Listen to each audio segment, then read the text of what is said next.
We're going to look at an optimization problem, or two, where it's easier to deal with the square of the thing you're minimizing rather than the thing itself that you'd normally think of.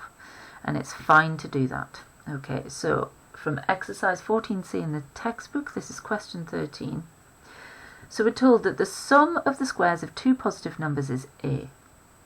And we have to prove, so that means we've got to be super careful, make sure we cover all bases, that their product is the maximum possible when the two numbers are equal.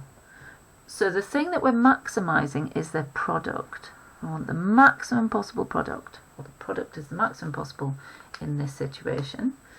Okay, and our restriction is that the sum of the squares of the two positive numbers is equal to this constant A.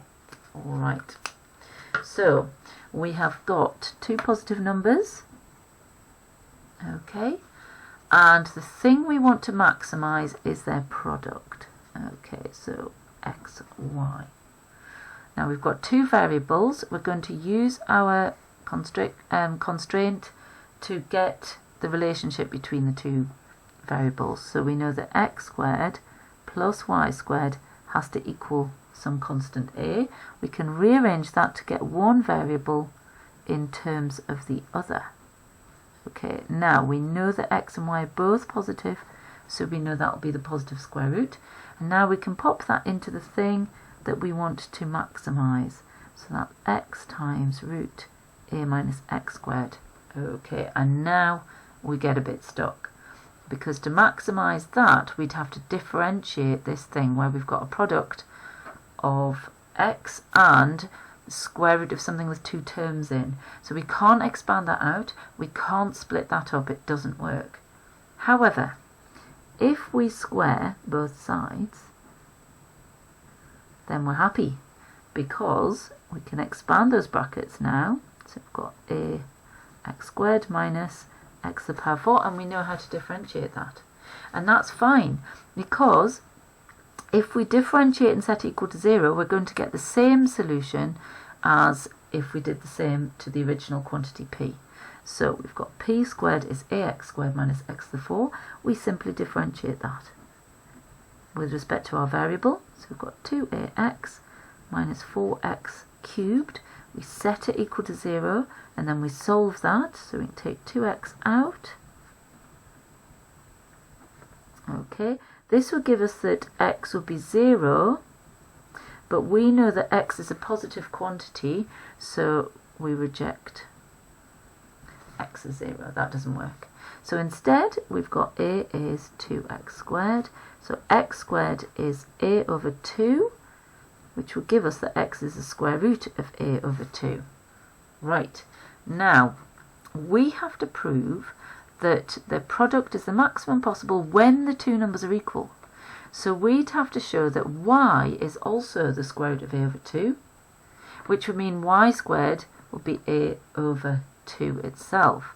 And that's going to be much easier. So using our expression here for y squared, we will get y squared is a minus a over 2, which indeed is a over 2.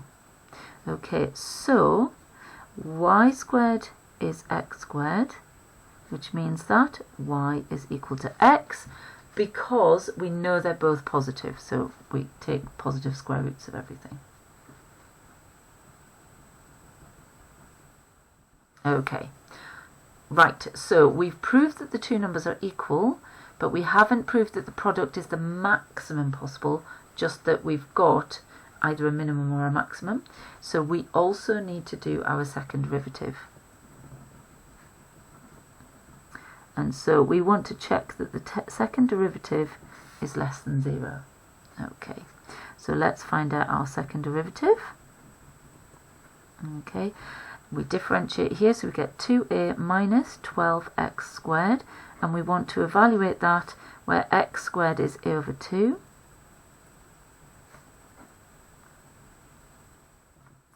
And that will give us 2a minus 12 times a over 2. So that's 2a minus 6a. So we've got negative 4a. And that is less than 0 since we know that a has got to be positive because it's the sum of the squares of two positive quantities. Okay, and so it's a maximum, so we've done it. Okay, right, let's have a look at another problem. So this time we just have to find, so we're not proving, we just have to find the coordinates of the point on this curve with x is positive or non-negative closest to 0, 4. So I can't see any min or max here. This closest business might have something to do with it. So let's do a little sketch, see what's going on. You can use your calculator to help, but hopefully you know what y equals x squared looks like. Okay, and we'll put our point 0, 4 somewhere up there. And we want to find the point on this curve, so I'll just pick a point at the minute. So that's point P, okay, that is closest to 0, 4. So that means that this distance from the point to 0, 4 is as small as possible. Let's call that distance D. So we want that distance to be as small as possible. We are minimizing the distance. So if we can get an expression for the distance, we can differentiate that, set it equal to 0 to find the minimum distance. Okay, right, well, our point P, we don't know what it is, so that if the x-coordinate's x, because it has to lie on the curve, that's our constraint. So the y-coordinate is x squared. Okay, you know how to find the distance between 2 points using Pythagoras, x2 minus x1 squared plus y2 minus y1 squared, and here our points are x squared, so that's P, and 0, 4. So we can substitute that in. So we've got x minus 0 and then square it, and x squared minus 4 and square that. Let's do a bit of tidying.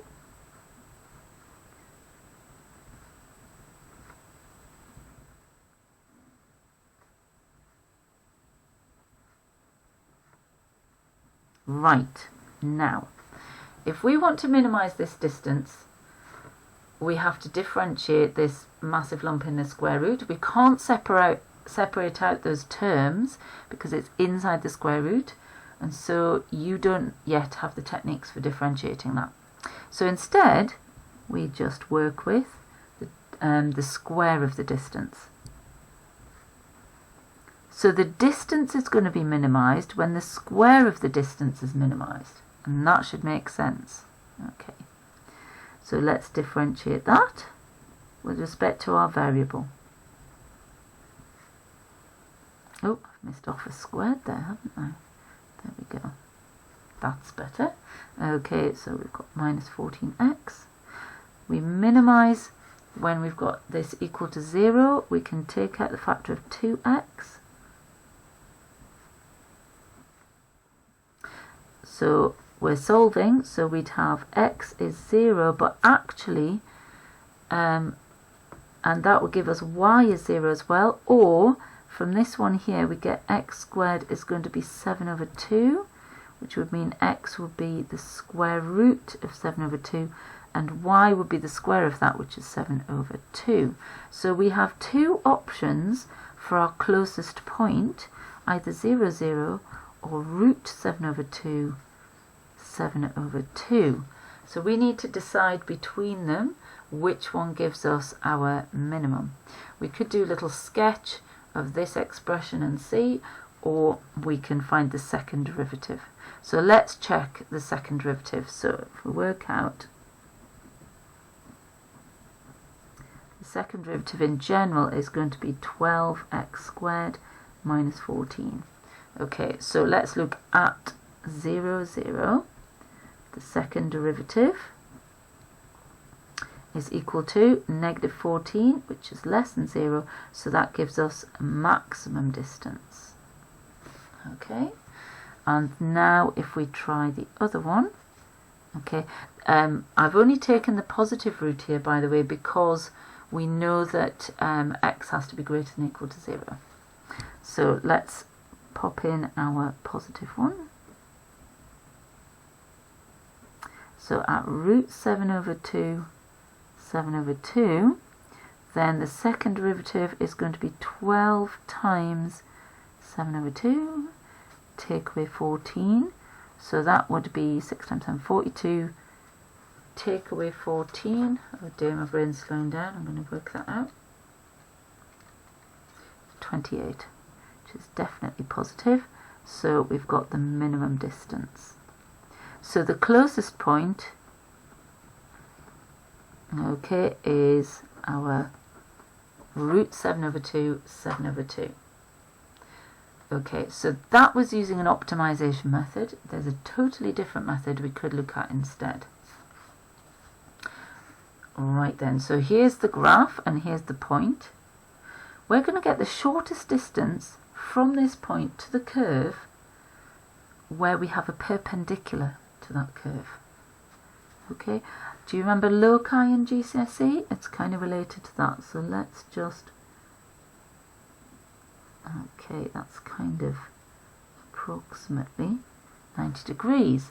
Okay, so the gradient of the curve is the same as the gradient of the tangent, and so that means that this line, this shortest distance line, is perpendicular to the tangent. It's a normal. So if we can find the equation of the normal that goes through 0, 4, then we'll find out what our point P is. Okay, so it's going to go through 0, 4. Okay, we need to have a gradient.